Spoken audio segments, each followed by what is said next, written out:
In this video, we're going to be talking about two types of IELTS exam, CBT and PBT. So without wasting any of our precious time, let's see which one you should go for.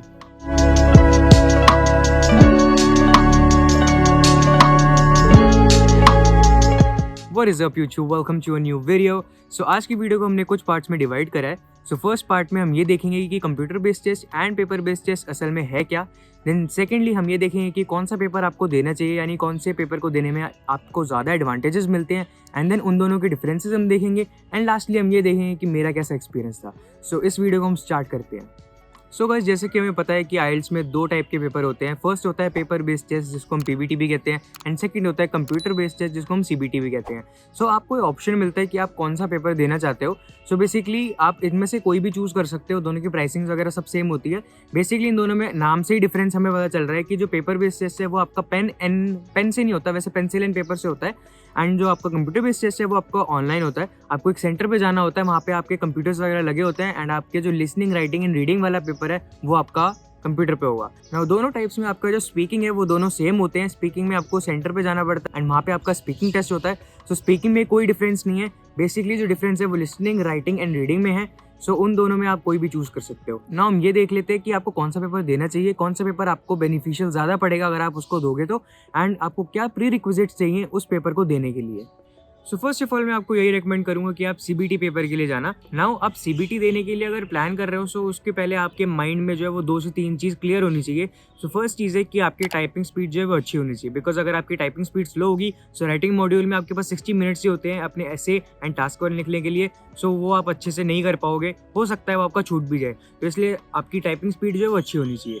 Second point हमारा ये आता है कि second में आपको जो typing accuracy आपकी वो अच्छी होनी चाहिए. बिकॉज अगर आप बहुत ज़्यादा मिस्टेक्स कर रहे हो, टाइपिंग एरर्स कर रहे हो, तो आपको बार बार बैक स्पेस दबा के वापस लिखना पड़ेगा और इसमें काफ़ी ज़्यादा टाइम वेस्ट होता है. एंड अगेन आपको पता है कि हमारा टाइम बहुत इंपॉर्टेंट होता है इसके पेपर में. सो इसलिए आपकी typing accuracy and typing speed दोनों ही अच्छी होनी चाहिए. अगर आपके पास ये दोनों स्किल्स हैं, आप टाइपिंग स्पीड अच्छी है आपकी और आपकी टाइपिंग एक्यूरेसी भी अच्छी है, सो आप सीबीटी के लिए बहुत ईजिली जा सकते हो. एंड नाउ हम बात करते हैं कि क्या डिफरेंसेस है पीबीटी एंड सीबीटी में. So first point of difference हमारा ये है कि अगर आप पीबीटी देते हो तो पीबीटी में आपका रिजल्ट जो है वो थोड़ा टाइम लगाता है आने में.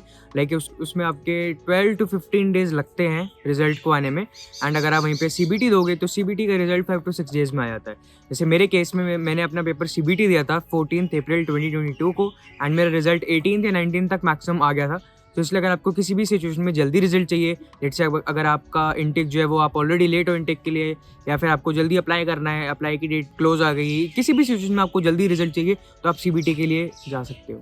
Now second point of difference हमारा ये आता है, लेट्स से आपने एक आंसर लिखा है और आपको उसको एडिट करना है. ठीक है, अगर आपने एक बहुत लाइक पैराग्राफ लिखा है और आपको उसको बीच में कहीं पे कोई पॉइंट एडिट करना है या फिर कुछ भी करना है, सो आप पीबीटी के केस में वो चीज़ नहीं कर सकते. आपको पूरा इरेज करके दोबारा लिखना पड़ेगा, जिसमें ऑब्वियसली नीटनेस नहीं आती एंड आपका टाइम बहुत ज़्यादा लग जाएगा. बट वहीं पर अगर आप सीबीटी दोगे तो सीबीटी में आपको पता है, अगर आप कंप्यूटर यूज़ करते हो तो आप कहीं भी किसी भी टाइम कितने भी एडिटिंग कर सकते हो. बस आपको कर्सर वहाँ पे लेके जाना है, क्लिक करना है एंड रब करके एडिट करना है. उसमें रब भी बहुत ईजिली हो जाता है और ऑब्वियसली सिंस आप कंप्यूटर पे दे रहे हो तो नीटनेस की तो बात ही नहीं है. सो इसलिए आपका एडिट जो है वो बहुत ईजिली हो जाता है कंप्यूटर पे as compare to paper.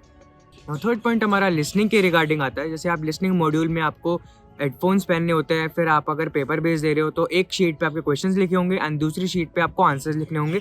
So basically ये थोड़ा हैसल वाला काम हो जाता है कि आपको एक टाइम पे सुनना भी है, आपको एक शीट पे देखना भी है एंड फिर दूसरी शीट पे आंसर भी लिखने हैं. कुछ केस में क्या होता है कि आप क्वेश्चन वाली शीट में ही अपने रफ में आंसर्स लिख देते हो, बट लेटर ऑन जब आप उसको ट्रांसफर करते हो अपने आंसर शीट में, सो हो सकता है कि वहाँ पे ना गलती के चांसेस थोड़े ज़्यादा बढ़ जाते हैं. बिकॉज लेट से आपने आंसर लिखा है ना क्वेश्चन पेपर में, जहाँ पे आपने रफ में आंसर लिखा है, हो सकता है वहाँ पे आपने सही लिख दिया हो, बट ट्रांसफर के टाइम कोई गलती हो गई, स्पेलिंग मिस्टेक हो गई, प्लूरल सिंगुलर की कोई मिस्टेक हो गई, कुछ भी हो गया, सो वो आपके मार्क्स कट जाएंगे. तो इसमें रिस्क जो है वो थोड़ा ज़्यादा होता है और आपको एक टाइम पे अलग अलग जगहों पे दिमाग रखना पड़ता है अपना.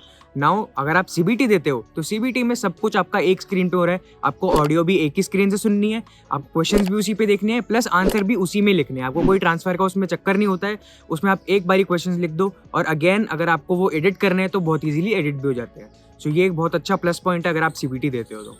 सो नेक्स्ट पॉइंट हमारा डिफरेंस का रीडिंग मॉड्यूल के ऊपर आ जाता है। जैसे अगर आप रीडिंग मॉड्यूल जब भी आप करोगे, सो अगर आप पेपर पे देते हो, पेपर बेस्ड टेस्ट आप देते हो, तो उसमें क्या होता है कि आपके जो 3 पैसेजेस होते हैं, तो पैसेज जो है वो आपका फ्रंट पेज पे लिखा होता है क्वेश्चन पेपर में, एंड क्वेश्चन उसके बैक पेज पे होते हैं, मतलब उसकी बैक साइड पे होते हैं।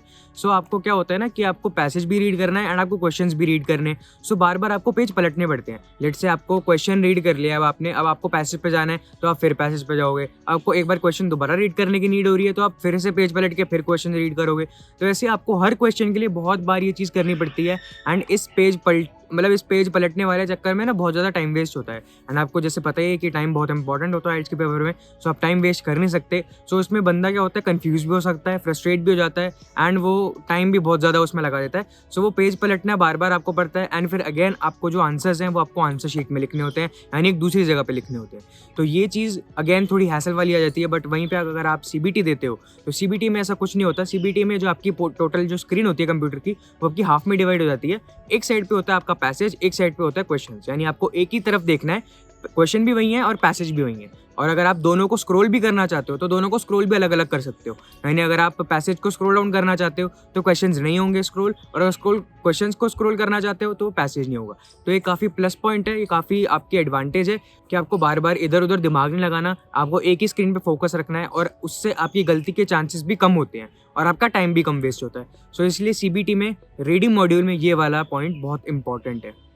नेक्स्ट पॉइंट ऑफ डिफरेंस हमारा राइटिंग मॉड्यूल के लिए आ जाता है। जैसे राइटिंग मॉड्यूल में आपको पता है हमें पैसेजेस लिखने होते हैं, हमें टास्क 1 में लिखना होता है एंड टास्क 2 में भी हमें ऐसे लिखना होता है, और दोनों में हमें एक पर्टिकुलर वर्ड काउंट मिलता है।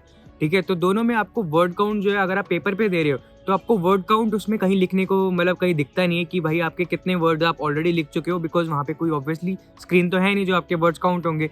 सो इसलिए आपको खुद अंदाजे से देखना पड़ता है कि आपके कितने वर्ड्स हो गए होंगे। अब आप वहाँ पे ऑब्वियसली वर्ड काउंट करने तो बैठोगे नहीं कि मेरे इतने वर्ड हो गए, इतने वर्ड हो गए, बट आपको एक माइंड में अपने अंदाज़ा रखना पड़ेगा कि अगर मैं इतने पैराग्राफ्स या फिर इतने लेंथ में मैं लिखूंगा, सो इतने वर्ड्स हो चुके होंगे। सो वो ना गेस वाला गेम हो जाता है कि यार अगर आपको लेट से आपके 100 वर्ड्स हो हैं और आपको 200 वर्ड्स में एक पैसेज लिखना है, लेट से टास्क 1 आपको 200 वर्ड्स में लिखना है और आपके 100 वर्ड्स हो चुके हैं, सो आपको उस केस में ना ये गेस करना पड़ेगा कि मेरे को कितना और लिखना है। आपको उसमें क्लियर कट आंसर नहीं मिल पाएगा कि मेरे को कितना और लिखना है और मेरे को कितने वर्ड्स में अपना आंसर फिनिश करना है। सो उसमें कन्फ्यूजन होती है बिकॉज वर्ड काउंट आपको नहीं मिलता। बट वहीं पर अगर आप सीबीटी में जाओगे, तो भाई सीबीटी में वर्ड काउंट होता है, और वो one of the best advantage है सीबीटी देने की कि राइटिंग मॉड्यूल में आपको वर्ड काउंट मिल रहा है। ठीक है, तो आपके वर्ड काउंट से मेरा क्या मतलब है, जब जैसे जैसे आप लिखते रहोगे वैसे वैसे आपके जो वर्ड्स है वो काउंट होते रहेंगे स्क्रीन पे ही। ठीक है, आपको स्क्रीन पे ही नजर आ जाएंगे कि आपने कितने वर्ड्स आप ऑलरेडी लिख चुके हो। सो इससे बहुत ज़्यादा क्लैरिटी मिलती है एंड आपको समझ में आता है कि मेरे को इतना और लिखना है और मेरे अपना आंसर मेरे को इतने और वर्ड्स में ख़त्म कर देना है। सो इससे आप एक माइंड में आपके रहता है कि मेरे को इतने वर्ड्स और लिखने हैं। सो ना तो उससे आपका बहुत ज़्यादा टाइम वेस्ट होता है और ना आप अपना कॉन्टेंट कम लिखते हो। सो वो एक बहुत एडवांटेजियस पॉइंट है ये वाला कि जो कि आपको सीबीटी में मिलता है। ना एक छोटा सा पॉइंट ऑफ डिफरेंस हमारा सीबीटी एंड पीबीटी में एक और आता है कि अगर आप पीबीटी दे रहे हो तो आपके पास चांसेस ज़्यादा है कि आप टाइम ज़्यादा वेस्ट करो। वहीं पे अगर आप सीबीटी दे रहे हो तो आप काफ़ी सारी जगहों पे अपना टाइम सेव कर सकते हो। जैसे कि फॉर एग्जांपल आपको एक आंसर लिखना है और अगर आपको कुछ और समझ में आ रहा है कि मैं इसकी जगह कुछ और लिख सकता हूँ, सो पीबीटी में आपको पहले वो इरेज करना पड़ेगा पूरा एंड देन फिर से आपको पूरा आंसर लिखना पड़ेगा जिसमें टाइम जाएगा। एंड सीबीटी में अगर आप वो चीज़ करोगे तो आप पूरे आंसर को एक ही बारी में सेलेक्ट करके बैक स्पेस दबाओगे तो वो एक बारी में आंसर पूरा हट जाएगा एंड आप दोबारा उसको लिख सकते हो। सो ऐसे ऐसे बहुत सारे पॉइंट्स होते हैं जो ऑब्वियसली मैं आपको हर एक पॉइंट अब छोटा छोटा माइनर पॉइंट नहीं बता सकता हूँ, बट जब आप वो खुद दोगे, जब आप सीबीटी खुद दोगे, आइडिया खुद एक्सपीरियंस करोगे, तब आपको वो समझ में आ जाएगा कि हाँ अगर मैं पीबीटी देता तो यहाँ पे मेरे को यहाँ पे टाइम ज़्यादा लगता एंड अब मैं सीबीटी दे रहा हूँ तो यहाँ पे मेरा टाइम सेव हो रहा है। Then last but not the least point आपका डिफरेंस में ये आता है कि पीबीटी में आपको कोई टाइमर नहीं मिलता। पीबीटी में मतलब टाइमर एज सच आप जहाँ पे पेपर दे रहे हो वहाँ पे कोई टाइमर नहीं मिलता। अगर आप सामने देखोगे तो सामने स्क्रीन पे एक टाइमर चल रहा होता है, बट अगेन बार बार आपको अगर टाइम देखना है कि आपको कितना टाइम बचा है आपके पेपर में या फिर आपको कितने टाइम में क्वेश्चन कंप्लीट करना है, सो वो आपको अगेन बार बार अपना सर उठा के आगे स्क्रीन पर देखना पड़ेगा। ठीक है, टाइमर देखने के लिए। बट अगर वहीं पे आप सीबीटी दोगे तो सीबीटी में कंप्यूटर स्क्रीन पे ही आपके टाइमर चल रहा होगा एंड आप बहुत इजीली सारी चीज़ें देख सकते हो। मतलब इन टाइम फ्रेम जो भी आपने डिवाइड करा होगा, ठीक है, वो आप इजीली कर सकते हो। लाइक अगर आपको एक आंसर एक पर्टिकुलर टाइम में कंप्लीट करना है, सो आप उसमें इजीली वो टाइम देख के कर सकते हो बिकॉज आपकी स्क्रीन पे ही टाइम चल रहा है एंड आपको कहीं और देखने की ज़रूरत नहीं है, जिससे कि आपका फोकस स्क्रीन पे ही रहेगा। तो ये सारी हमारे डिफरेंसेस थे सीबीटी एंड पीबीटी के। सो लास्टली अब मेरे एक्सपीरियंस के बारे में बात कर लेते हैं कि मेरा कैसा एक्सपीरियंस था। सो गाइस, जैसे कि मैं अब बता ही चुका हूँ कि मैंने भी सीबीटी पेपर ही दिया था एंड मैं सिंस सीबीटी के लिए आपको रेकमेंड कर रहा हूँ। सो ऑब्वियसली मेरा एक्सपीरियंस काफ़ी अच्छा था सीबीटी के लिए। नाउ मैं दिल्ली में रहता हूँ एंड दिल्ली में सीबीटी सेंटर जो थे वो एक रजौरी गार्डन में था। मैंने रजौरी गार्डन में दिया है। सो अगर आप दिल्ली में रहते हो एंड आपको आइल्स देना है, सीबीटी देना है, सो आप रजौरी गार्डन वाला सेंटर चूज़ कर सकते हो। नाउ एक और चीज़ मैं आपको बता देता हूँ कि आपको अगर सीबीटी देना है या फिर पीबीटी देना है तो दोनों के सेंटर्स जो है वो अलग अलग होते हैं। जब आप पेपर को बुक करोगे आइल्स की ऑफिशियल वेबसाइट से, लाइक से आप आईडीपी से कर रहे हो या ब्रिटिश काउंसिल किसी से भी कर रहे हो, सो दोनों आपको अलग अलग, अगर आप पीबीटी दोगे तो आपको अलग सेंटर्स दिखाएंगे, अगर आप सीबीटी दोगे तो अलग सेंटर्स दिखाएंगे, बिकॉज जो दोनों के सेंटर्स हैं वो अलग अलग होते हैं। सो मेरा एक्सपीरियंस जो है वो काफ़ी अच्छा था एंड मेरा रिजल्ट भी जैसे मैंने आपको बताया 5 डेज़ में आ गया था एंड वहाँ पे जो फैकल्टी थी वो भी काफ़ी बढ़िया थी एंड ओवरऑल सीबीटी एक्सपीरियंस काफ़ी बढ़िया रहा। और जो मैंने आपको एडवांटेजेस बताई वो सब मैंने खुद फील करी हैं, खुद मैंने उनको फेस करा है, तब जाके वो मेरे को समझ में आई है। सो इसलिए मैं भी आपको ये रिकमेंड कर रहा हूँ कि आप सीबीटी पेपर दो अगर आपकी टाइपिंग स्पीड अच्छी है और टाइपिंग एक्यूरेसी अच्छी है। तो ये दोनों अगर आप प्री रिक्विजिट्स को मीट करते हो सो आप सीबीटी पेपर के लिए जाना। फिर भी अगर आपको पीपीटी देना है तो आप जा सकते हो, उसके लिए एट द एंड डिसीजन आपका है। मेरी बस रिकमेंडेशन है कि आप सीबीटी पेपर के लिए जाना। सो गाइस, आज की वीडियो के लिए सिर्फ इतना ही रखते हैं हम। अगर आपको थोड़ी सी भी इस वीडियो से नॉलेज मिली हो सो प्लीज़ इस वीडियो को लाइक कर देना, शेयर करना उन लोगों के साथ जो कि आइल्स के पेपर देने की प्लानिंग कर रहे हैं या फिर कंफ्यूज हो रहे हैं कि उनको सीबीटी देना चाहिए या पीबीटी देना चाहिए। एंड उनके साथ ये ज़रूर शेयर इसलिए भी करना बिकॉज ताकि वो एक बेस्ट एंड इन्फॉर्म डिसीजन ले पाएँ कि उनको कौन सा टाइप ऑफ पेपर देना चाहिए। ठीक है, एंड कमेंट कर देना कि आपको क्या अच्छा लगा या फिर आपके जो भी आइल्स के स्कोर्स हैं वो प्लीज़ कमेंट करना ताकि मैं देख पाऊँ कि लोग कैसे आइल्स के आजकल लोग कैसा आइल्स में परफॉर्म कर रहे हैं। और सब्सक्राइब ज़रूर कर देना इस चैनल को बिकॉज मैंने आपको पहले ही बताया था कि मैं मेन टेक में जा रहा हूँ एंड अभी ऑलमोस्ट दिसंबर ख़त्म हो चुका है। And bye the way merry Christmas and happy new year to you guys.